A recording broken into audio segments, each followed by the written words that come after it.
Assalamualaikum warahmatullahi wabarakatuh.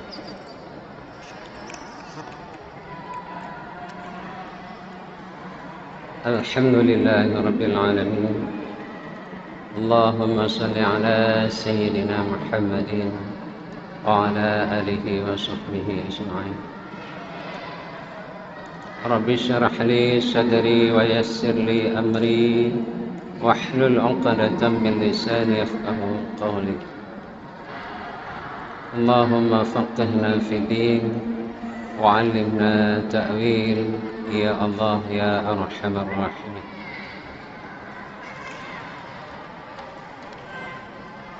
Jamaah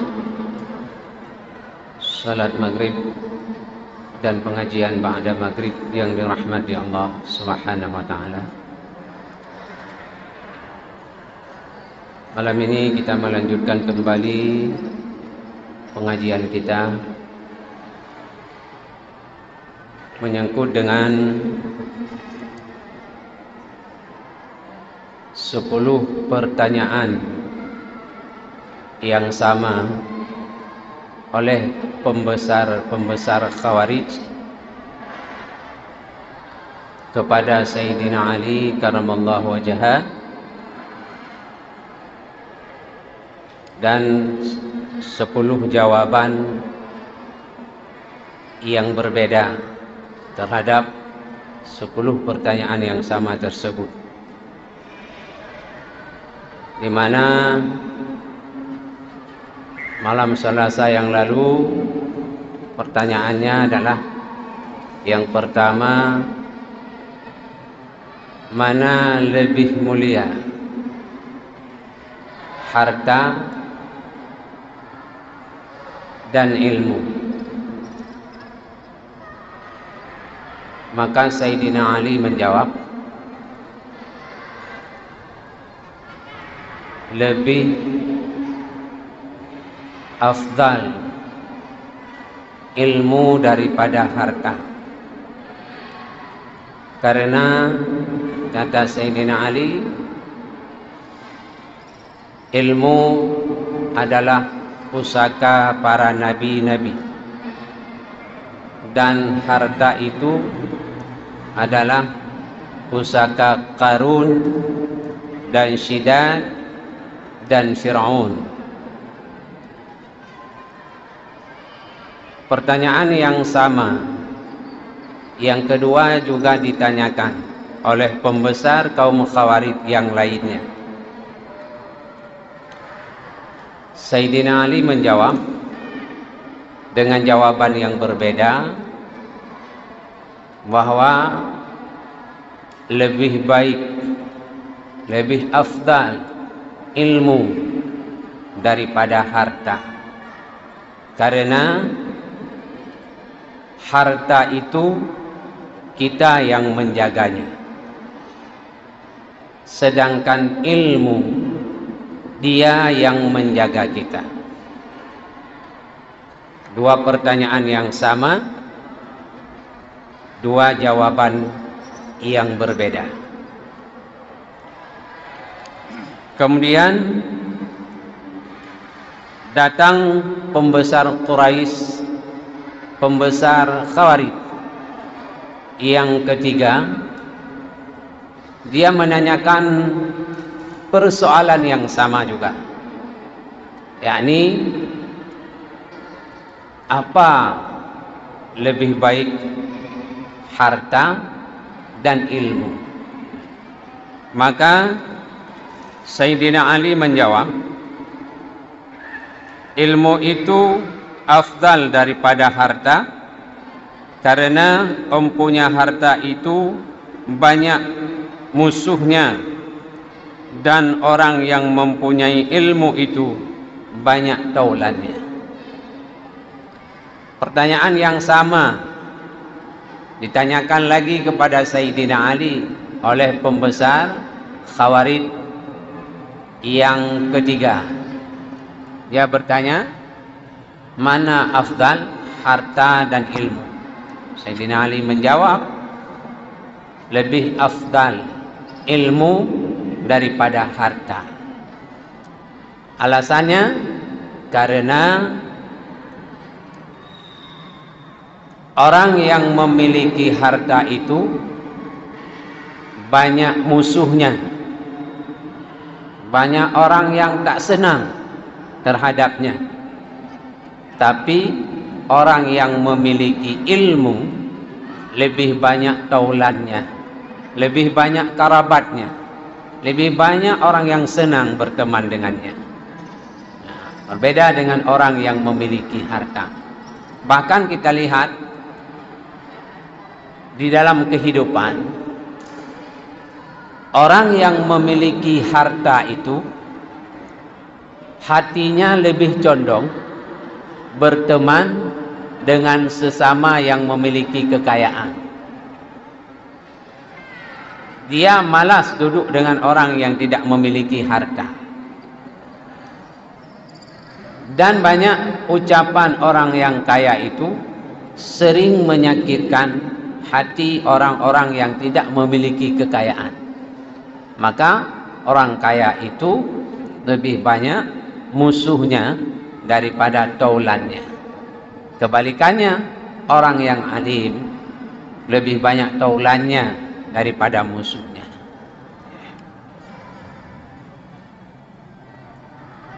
Pertanyaan yang keempat juga dengan pertanyaan yang sama, mana lebih baik, harta dan ilmu? Sayyidina Ali kembali menjawab, ilmu itu afdal, lebih baik daripada harta, karena harta itu apabila engkau nafkahkan dia kurang ia, dan ilmu apabila engkau nafkahkan dia bertambah ia.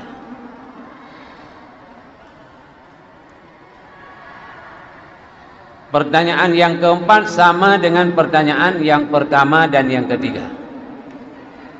Masih menyangkut dengan mana lebih baik, harta dan ilmu. Ali menjawab dengan jawaban yang berbeda. Kata Ali, tetap lebih baik ilmu daripada harta. Kenapa? Kata Ali, harta itu kalau dinafkahkan, disedekahkan, diberikan, maka dia akan berkurang. Tapi ilmu, ketika kita memberikan ilmu kepada orang lain, maka ilmu itu akan terus bertambah, tidak akan pernah berkurang. Semakin banyak kita mengajarkan orang lain, semakin banyak ilmu kita bertambah, semakin besar perbendaharaan ilmu yang Allah berikan kepada kita. Kaji tanya, bisa mengajarkan Al-Quran, ajarkan Al-Quran itu paling kurang kepada anak dan istri kita.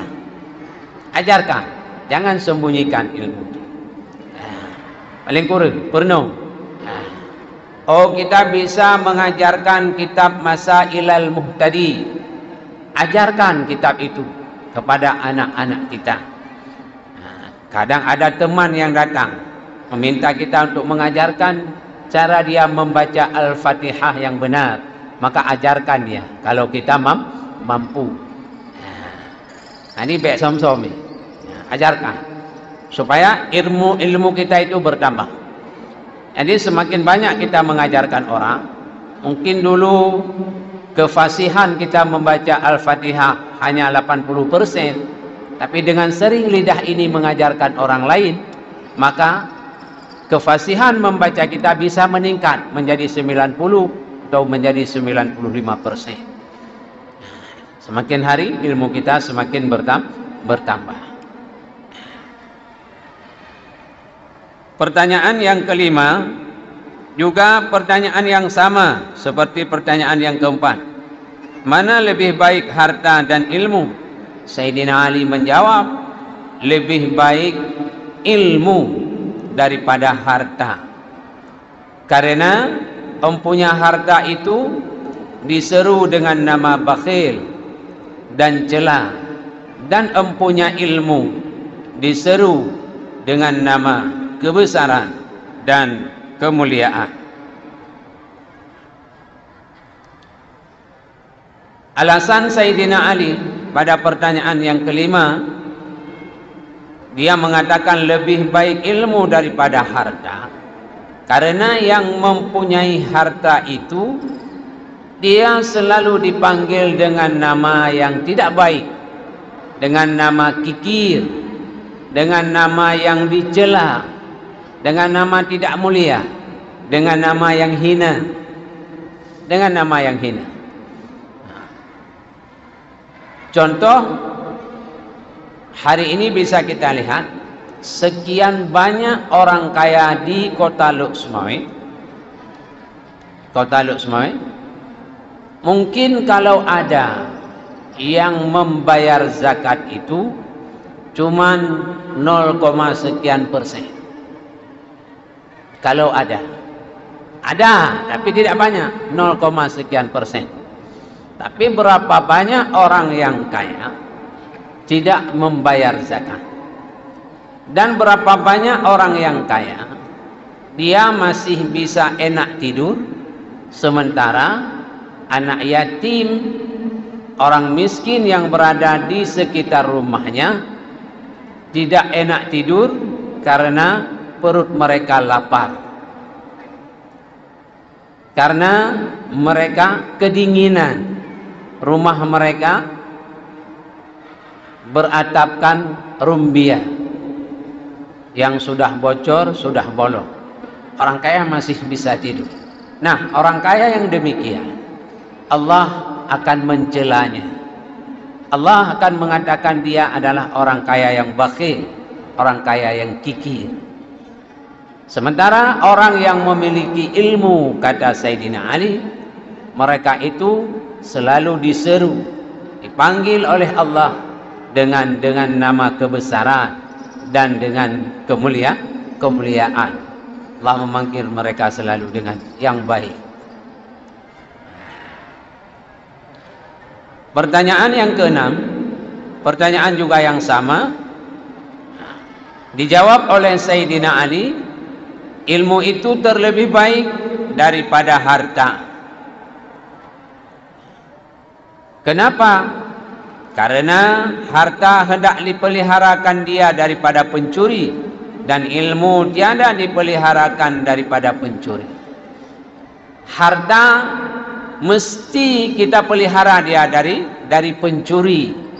Tapi kalau ilmu, kita tidak akan pernah takut bahwa ilmu itu akan dicuri oleh orang lain. Tidak perlu. Tapi harta pasti kita harus memeliharanya. Nah, motor payah hadap damang lam gerasi. Tanik pedang bak binih jalan, takut kadah kaca spion. Pula motor Fortune, kaca spion ruk 2 juta, 4 juta sebelah. 12, 6 juta atau 7 juta. Golong lampu. Maka kita masukkan dia ke dalam garasi mobil. Kenapa? Karena kita memeliharanya daripada pencuri. Tapi ilmu tidak perlu.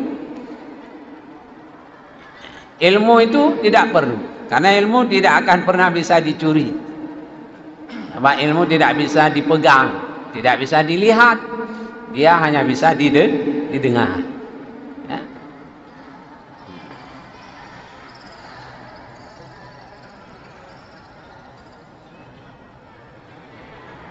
Pertanyaan yang ketujuh yang ditanyakan oleh pembesar kaum Khawarij yang ketujuh, juga pertanyaan yang sama sebagaimana di atas, yakni mana lebih baik harta dan ilmu. Maka Sayyidina Ali menjawab, tetap ilmu itu lebih baik daripada harta. Kenapa? Karena empunya harta, hisab akan dia pada hari kiamat, dan empunya ilmu, disyafaat akan dia pada hari kiamat. Kata Sayyidina Ali, kenapa lebih baik ilmu daripada harta? Pada orang yang ketujuh yang bertanya tadi. Karena kata dia, orang yang memiliki harta akan dihisab kelak oleh Allah Subhanahu wa taala. Pertama akan ditanya kepada mereka, dari mana engkau memperolehkan hartamu itu? Dari mana? Bagaimana engkau mendapatkan harta itu? Setelah harta ada, kemana engkau belanjakan harta itu? Allah akan menanyakan. Tapi orang yang berilmu, dia akan mendapatkan syafaat di yaumil mahsyar kelak dari Allah Subhanahu wa taala. Bahkan ada disebut orang yang berilmu itu bisa memberi manfaat kepada murid-murid mereka pada hari kiamat kelak. Itu kelebihan para ulama. Itulah kelebihan ilmu. Maka kalau kita ingin mendapatkan itu, carilah ilmu. Hana ilmu, hana can. Carilah ilmu. Pertanyaan yang ke-8 juga pertanyaan yang sama. Sayyidina Ali menjawab dengan jawaban yang berbeda, di mana Ali mengatakan bahwasanya ilmu itu terlebih afdal daripada harta, karena harta itu binasa dengan lama masa dan ilmu tiada binasa dengan demikian itu. Harta kita lama kelamaan, semakin lama masa, maka dia akan semakin binasa, akan semakin hilang. Harta itu semakin hari, berganti tahun, dia akan terus berkurang harta itu. Dia akan binasa. Kita mati, maka harta kita akan diperebutkan oleh anak, istri kita. Kita tidak memiliki anak, maka akan diperebutkan oleh istri dan saudara-saudara kita yang seayah dan seibu dengan kita. Harta itu akan dipecah belahkan. Harta itu akan habis. Maka orang mati kejegeun meninggalkan dunia. Ubena dunia tinggal madu. Harta tinggal, rumah tinggal, motor tinggal, kedai tinggal, pangkat jabatan tinggal, dumpu tinggal. Hanya gemesa popi.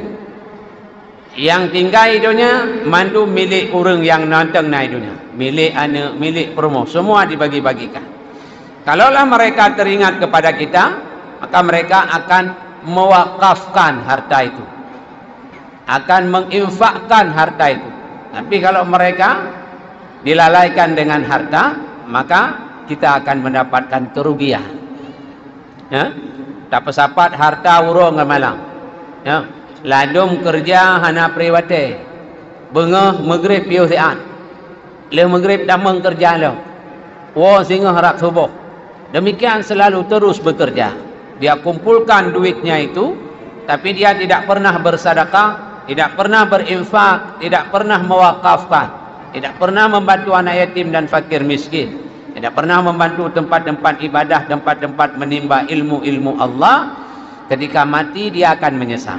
Karena itu tidak akan pernah menjadi miliknya lagi. Allah permilikkan kepada orang lain, yaitu anak dan istrinya dan kerabat-kerabatnya. Tidak ada tinggal apa-apa. Maka upayakan agar harta ketika kita hidup, harta itu dunia, bagaimana dunia itu kita jadikan menjadi akhirat bagi kita ketika kita masih hidup di dunia. Pertanyaan yang ke-9 juga dengan pertanyaan yang sama, Sayyidina Ali menjawabnya dengan jawaban yang berbeda. Ilmu lebih mulia daripada harta. Kenapa kata Ali? Karena harta mengeraskan hati dan ilmu itu menerangkan hati, melembutkan hati. Harta itu mengeraskan hati kita. Kenapa? Banyak orang ketika Allah titipkan harta kekayaan, dia lalai. Lalai itu adalah harta itu yang melalaikan manusia yang memilikinya, merupakan senjata syaitan dalam menggoda manusia. Yang lebih bahaya lagi, senjata yang kelima Senjata syaitan yang kelima itu, di situ manusia, bahkan orang yang alim pun sering terjebak dengan godaan yang kelima. Ya. Amal-amal yang lebih baik, amal-amal yang mulia. Ya. Dia berzikir, baca Quran, berzikir, baca Quran, berzikir, baca Quran. Dia tidak mau belajar, tidak mau silaturahmi, tidak mau bersahabat, tapi dia urusan, tak ada urusan lain, berzikir, baca Quran, berzikir, baca Quran, berzikir, baca Quran. Itu orang sering terjebak. Belajar enggak mau, ya merno hana getim enggak yan, olehnya jak silaturahmi hana, nganjiran tetangga hana li hubungan, urusan enggak yan. Hanalain, berzikir, baca Quran, berzikir, baca Quran. Itu senjata syaitan yang paling ampuh. Nah, lihat orang terjebak di sini. Nak boleh bernoli, kau enggak ya? Kau pernah zikir hanagat? Zikir gat, baca Quran? Kau gat. Tapi silaturahmi hanali ya? Jak merno hana urusan le, ya, hana urusan kan? Nyan saga. Tertipu, kenang jebakan syaitan. Kenang jebakan syaitan. Maka dia harus hati-hati.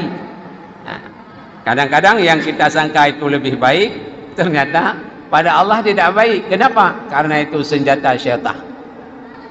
Hati-hati. Pertanyaan yang ke-10, juga pertanyaan yang sama.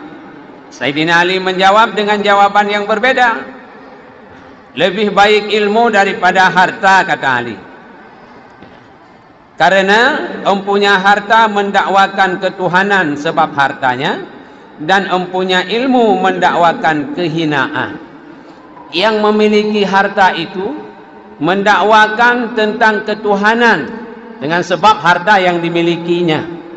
Seperti Qarun. Dikatakan oleh orang-orang yang di kampungnya, "Oh Qarun, engkaulah pemilik harta kekayaan yang berlimpah ruah. Sungguh itu merupakan karunia Allah kepadamu." Qarun menjawab, "Oh bukan. Tidak ada urusan Tuhan dengan harta kekayaanku. Tidak ada ikut campur tangan Tuhan dengan kekayaan yang aku miliki hari ini. Kekayaan itu semua adalah hasil usahaku sendiri, bukan pemberian Tuhan." Dia mendakwakan ketuhanan dengan harta yang Allah berikan. Itu Qarun. Akhirnya Allah laknat Qarun. Qarun beserta harta yang dia miliki itu ditelan oleh bumi. Sampai hari ini kita tidak tahu di mana letak harta kekayaan Qarun itu yang sudah ditelan oleh bumi. Ya. Mendakwakan ketuhanan. Sedangkan orang yang memiliki ilmu, dia merasa hina di hadapan Tuhannya. Hidup di dunia dia merasa rendah. Tidak pernah dia merasa yang lebih hebat. Tidak pernah dia merasa dialah, akulah. Tidak pernah. Dia selalu merasa hina. Dia selalu merasa rendah. Tidak pernah ada ucapan akulah. Long. Menyokong long hapukan. Hana menan ba orang yang nak ilmu. Dia akan selalu merasa rendah, merasa hina. Dia tidak akan pernah puas. Dia akan selalu merasa dirinya itu lebih banyak dosa di hadapan Allah, dan terus dia berupaya untuk bertaubat, memohon ampunan kepada Allah Subhanahu wa taala.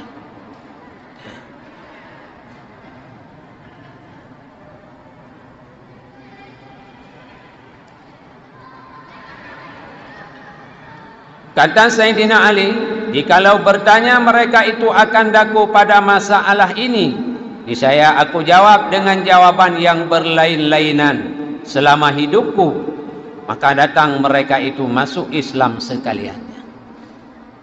Sayyidina Ali berkata, seandainya mereka bertanya pertanyaan itu selama hidupku, aku akan menjawabnya dengan jawaban yang berbeda-beda, dengan jawaban yang tidak pernah sama, sekalipun pertanyaan itu hanya satu pertanyaan.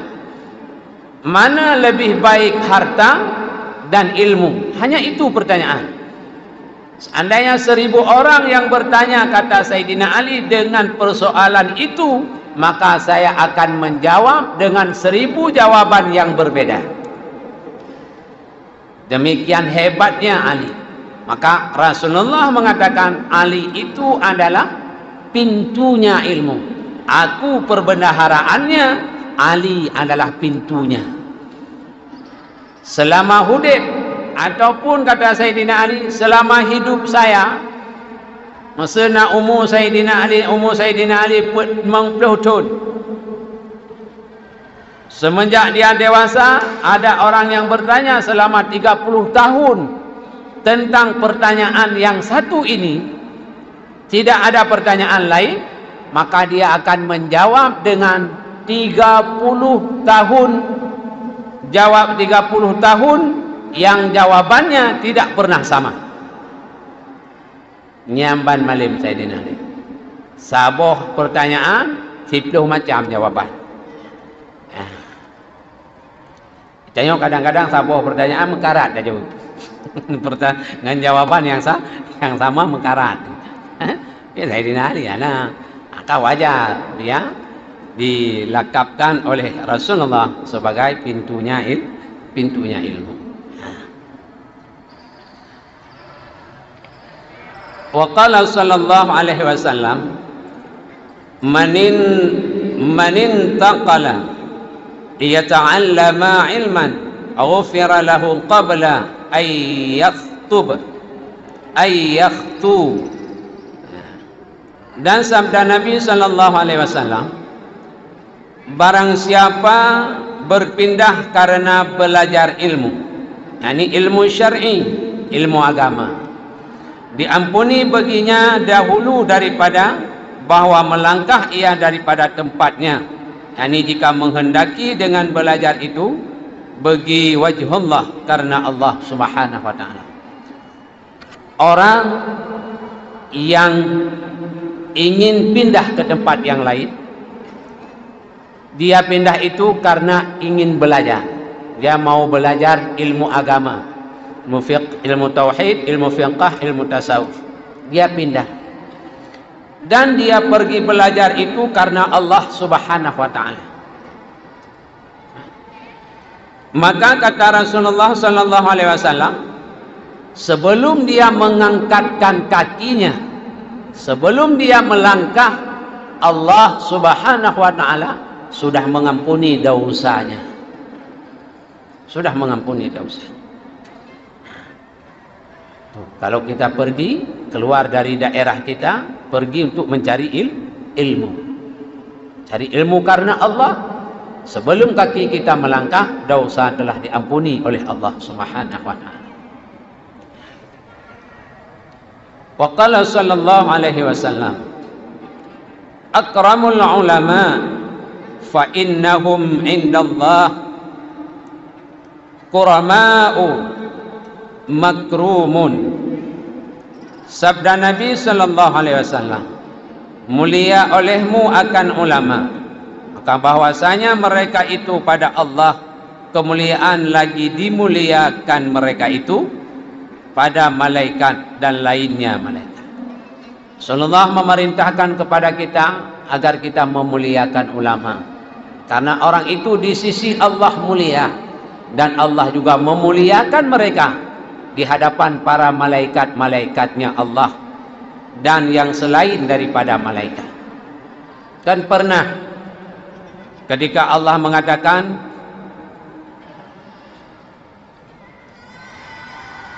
aku ingin menciptakan manusia di permukaan bumi, malaikat menjawab, untuk apa engkau menciptakan manusia ya Allah, sementara mereka akan menumpahkan darah di muka bumimu, sementara kami selalu sujud, selalu bertasbih, selalu bertakbir, selalu berzikir, mengagungkanmu, membesarkanmu. Maka Allah mengatakan, ketika malaikat melihat hamba-hamba Allah beribadah, takut kepada Allah Subhanahu wa taala, dia merasa takjub. Kenapa dia tidak bisa seperti mereka? Sedangkan mereka punya hawa nafsu, punya keinginan, punya musuh, sedangkan kami tidak. Tapi ketakwaannya kepada Allah demikian besar.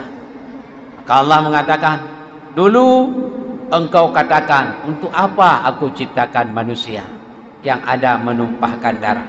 Kenapa hari ini engkau terkagum-kagum kepada mereka? Allah memuliakan mereka di hadapan para malaikat Allah. Itu orang yang berilmu, para ulama. Maka muliakanlah mereka. Jadikanlah mereka itu idola kita setelah Rasulullah sallallahu alaihi wasallam. Jadikanlah dia itu orang yang kita cintai, para ulama itu, setelah kita cinta, lebih cinta kita kepada Allah dan Rasulnya Muhammad sallallahu alaihi wasallam. Jika kita ingin mendapatkan kemuliaan, maka muliakan orang yang dimuliakan oleh Allah dan malaikatnya Allah Subhanahu wa taala.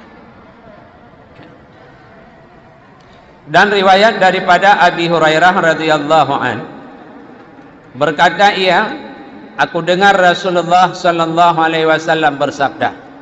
Abu Hurairah meriwayatkan sebuah hadis di mana dia mengatakan bahwa dia mendengar Rasulullah itu bersabda. Apa kata Abu Hurairah terhadap apa yang dia dengar? Dia berkata, Nabi bersabda, apabila berkhabar-khabar orang alim pada majelisnya dengan ilmu, padahal tiada masuk akan dia main-main dan tiada sia-sia, niscaya menjadi Allah Ta'ala daripada tiap-tiap kalimah yang keluar daripada mulutnya satu malaikat meminta ampun ia baginya alim dan bagi orang yang mendengar hingga hari kiamat. Itu kata Rasulullah. Ada hadis yang diriwayatkan oleh Abu Hurairah. Apabila orang alim di tempat pengajiannya itu, dia menyampaikan satu kalimat, yang kalimat itu bermanfaat, dan di dalam majelis itu dia tidak pernah berbicara yang sia-sia, dia tidak pernah bermain-main. Seperti kita duduk malam ini, saya yang berbicara, Anda yang mendengar. InsyaAllah setiap kalimat yang keluar dari orang alim itu, maka Allah akan menciptakan satu malaikat, yang malaikat itu memohon ampun kepada Allah baginya si alim dan bagi orang yang mendengarnya. Sampai kapan? Sampai hari kiamat.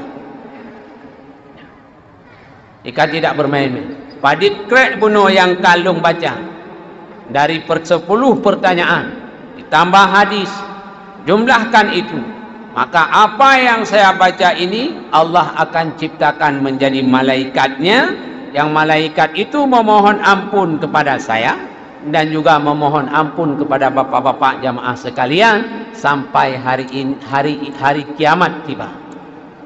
Itu ganjaran Allah berikan bagi orang yang mau mengajar dan orang yang mendengar ilmu.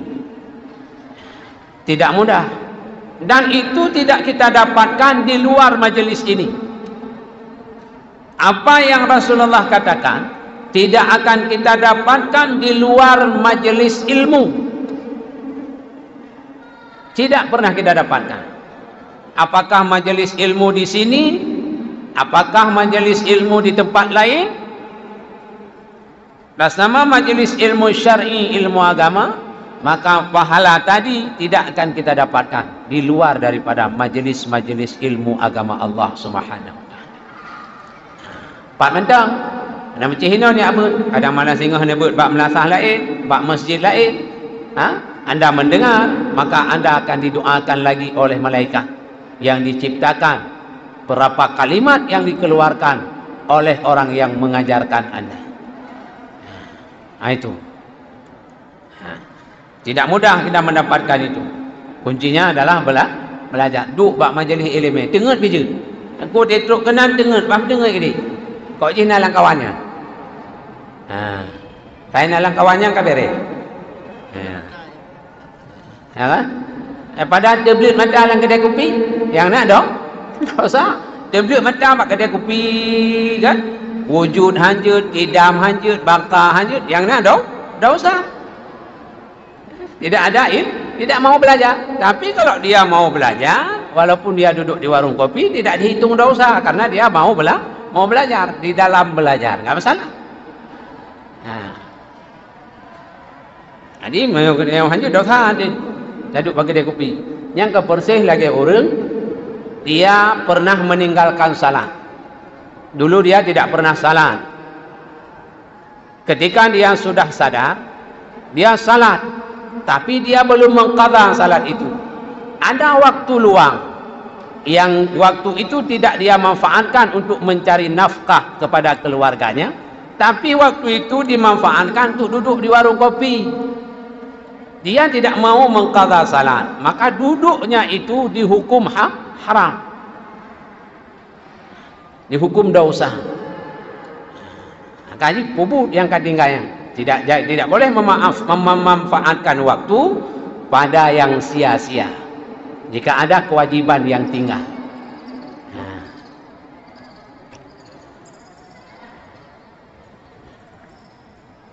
Wa qala sallallahu alaihi wasallam, man nadhara ila wajhil alim nadratan fa fariha biha khalaqallahu min tilka nadrati malakan yastaghfiru lahu ila yaumil qiyamah.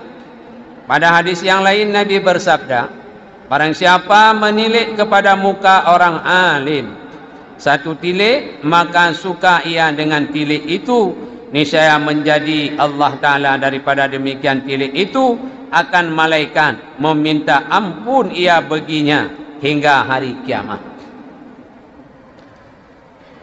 Orang yang melihat wajah orang alim, orang yang melihat wajah ulama, orang alim, ketika dia melihat, ada rasa kagum di dalam jiwanya, ada rasa suka kepada orang alim itu, maka satu penglihatannya itu Allah akan menciptakan seorang malaikat yang memohon ampun kepada orang yang melihat itu sampai dengan hari kiamat. Kabeda kan? Ta'u muka orang alim, diciptakan malaikat oleh Allah, yang malaikatnya gelaki ampun ke kedanya. Tapi menyotau pejabat anak barang. Senyodok pau pati tadong lu guna pau pati pak. Dula urung ya pau pati. Pala dan. Tapi hati tro abu kutakrung, tro abu payapasi, sotro abu payapasi. Anam gabuk pihidih deng santai.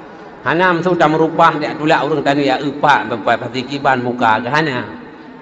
Padahal yang nampak dah. Hati tro urung pejabat pembesar hana teteme dula urung bumdume ada ngiku. Olehnya laki selfie dah. Pak selfie mentah. Pala dan. Pihnya tu ulama hana berpa. Dia tu ulama kata abu. Long menghetak nak foto ngoro ni. Napa dah? Itu.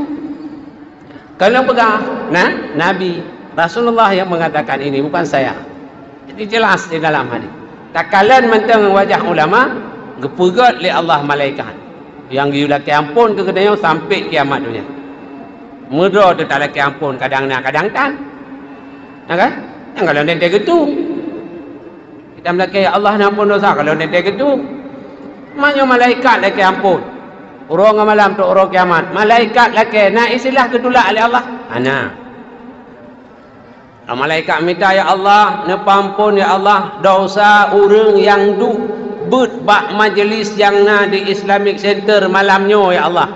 Ubena dosa kepampun ya Allah. Ya, duduk kita malam ini adalah duduk di dalam permohonan ampun malaikat Allah Subhanahu wa taala. Yakinlah, jangan ragu, karena itu adalah hadis Rasulullah sallallahu alaihi wasallam. Wallahu a'lam bissawab wa ilaihil masir bi rahmatika ya arhamar rahimin. Mengingat waktu salat sudah tiba, insyaallah akan kita lanjutkan pada pertemuan Selasa yang akan datang. Assalamualaikum warahmatullahi wabarakatuh.